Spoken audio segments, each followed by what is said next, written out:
What we've got right now is 2 logs that'll be carved by Aotearoa and Hawaii, respectively.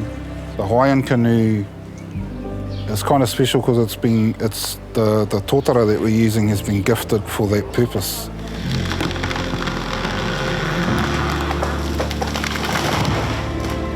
Being a native and having some mana to it just enhances, what our whānau has actually come here to do. My name is Alika Bumatai from Hilo, Hawaii.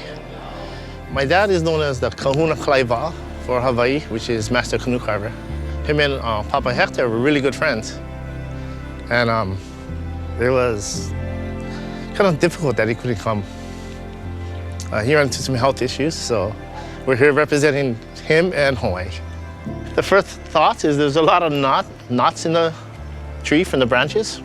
So from a carving sense, and it's not challenging. You just got to place a log in the right place to carve it. So it's a nice log, though.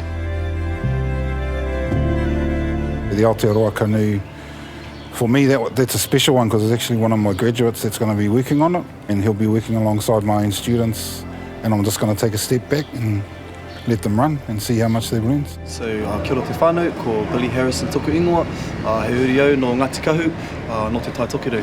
This log is a poplar log, and so at the moment, me and my mate, Bryce, are just studying the log to see what side's going to be the top of the canoe and what's going to be the bottom of the canoe. I'm excited, I'm a bit nervous too, because it's my first time on my own, without anybody helping, but I think we'll be all right. Got enough guns around here to ask for advice if I need it.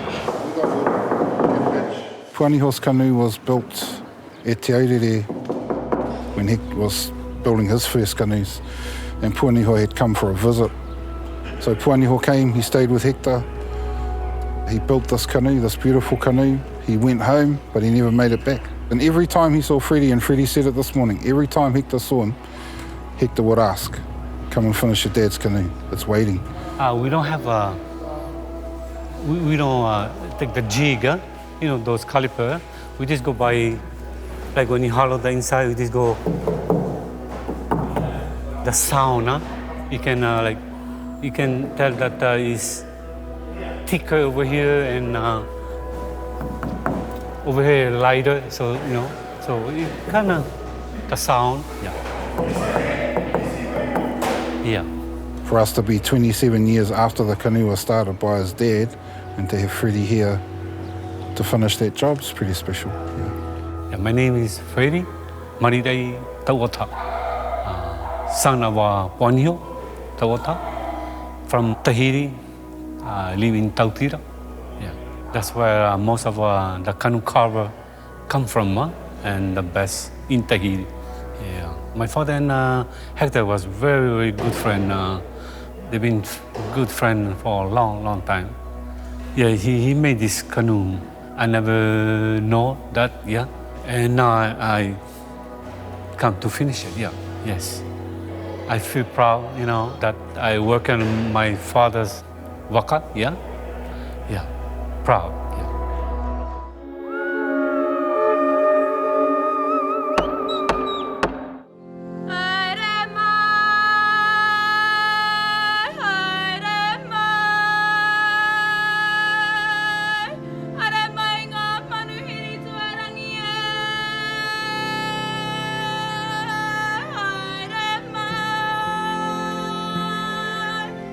I think Sir Hector brings this whole kaupapa together because actually he opened all the doors, He made all the connections, he created all the whānau that we see today.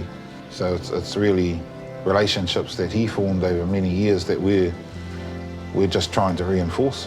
I mean, his legacy is all about us not giving up, not accepting that people are saying that our art form is lost, not accepting that we shouldn't be innovative or move with the times, I mean, that was the chief, He moved with the times, he made things happen, he created the right relationships, and we need to just keep moving forward in that vein, and understand that his legacy was really, there is no such thing as can't. Of all the things he taught us, that's the one we need to remember. There is no such thing as can't.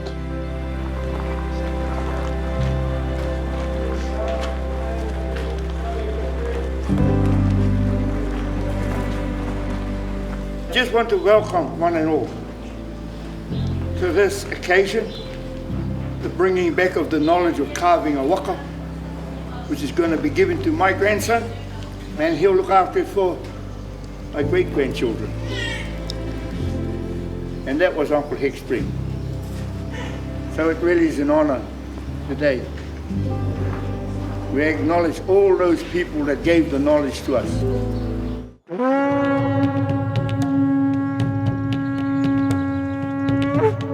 Tārai waka itself has been kind of tagged as an at-risk art form, which means that there are very few practitioners, not just in Aotearoa, but right around the Pacific.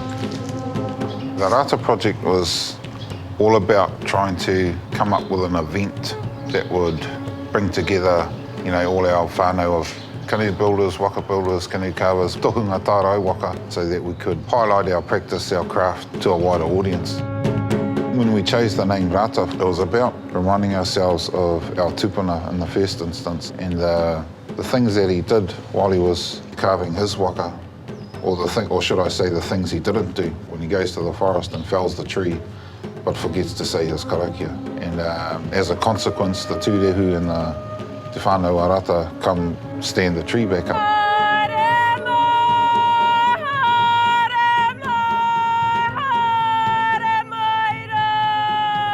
He comes back again and he's like, oh, what's going on? And that happens a couple of times, and you know, eventually he hides and he sees these tupua standing up his tree again and realises that he's done wrong.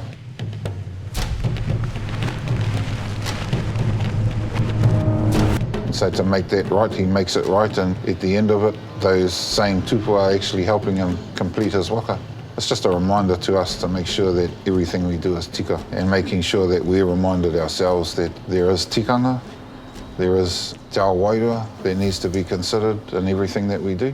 We were always told by the old fella and by a whole heap of other guys, you know, experts, you need to see the waka in the tree before you fell it, you know. Just marking the south side so when Hemi and our carvers go along and start, they know the densest part of the wood, the portion that will be the keel. I know for myself, I kind of look for that connection to the rākau, you know, whether or not it's actually the environment we're in feels right. I know Hector did that, you know, and a lot of people wouldn't understand that about Hector. Hector was actually really well connected. You know, he had good Wi-Fi to the other side, if you could put it like that. And I used to watch him contemplating rākau and stuff and go, yeah, you know, he's connecting with it on two levels, te ao wairua and te ao kiko. And so I think when things felt right to him, he'd move, you know. If it felt right, he would move, and te ao kiko would pull the chainsaw out and then, you know, get the job done. My approach is much like Hector's. If it feels right, it probably is right.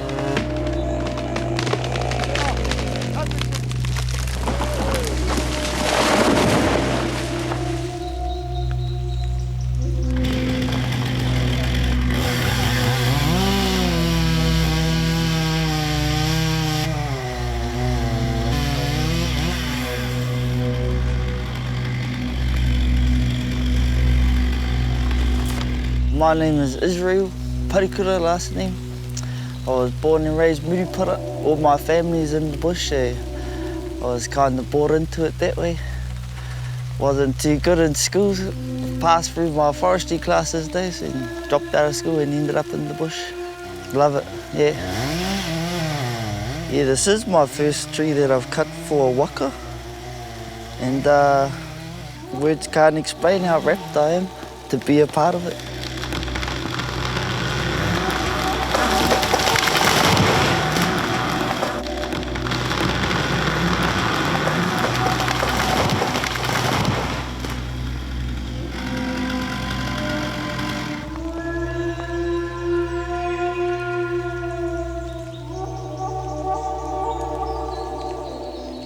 Over 7.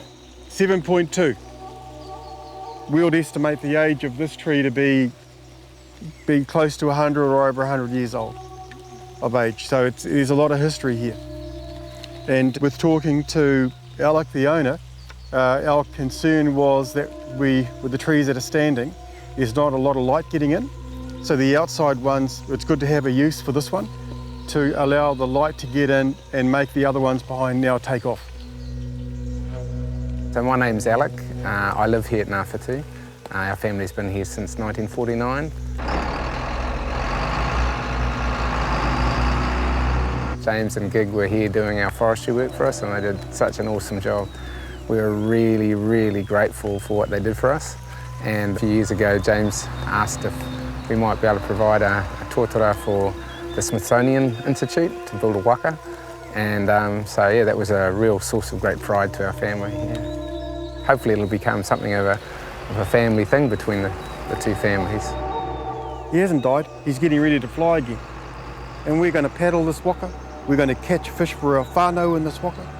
It's going to carry the dreams and aspirations of Māori, like all of our waka.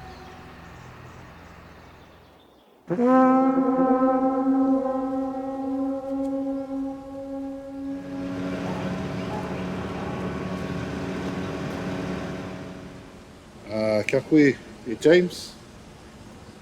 I'm not sure how much I owe you now, but guaranteed it'll come back around.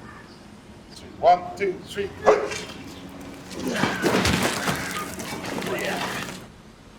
Yeah, right from the moment, I think 3 years ago I asked you, we got this thing happening and I need trees. And it's been there that whole time, and right until this moment I trusted in you to get us something that would, get things happening. So, he mihi nui kia koe, Chief. And when we need to shell kinners for our mate, I'll be there.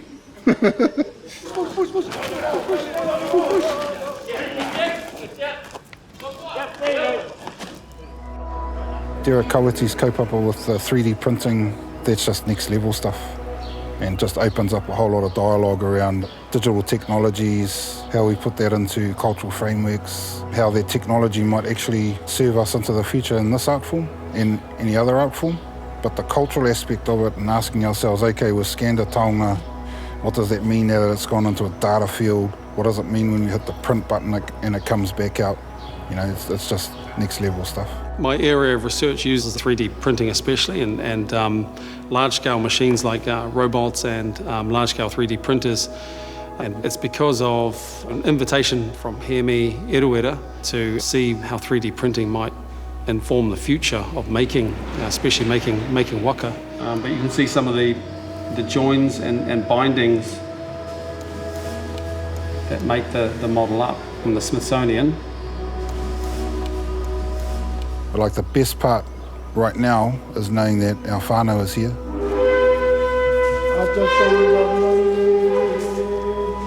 We're ready to carve, and you know, something happened this morning when Freddie saw his dad's canoe and he started crying, you know, and that for me was just, that clinched it. It was what it was all about, you know, it was all about having that emotion around the kaupapa and what we're going to be doing, so pretty, encapsulated that for us.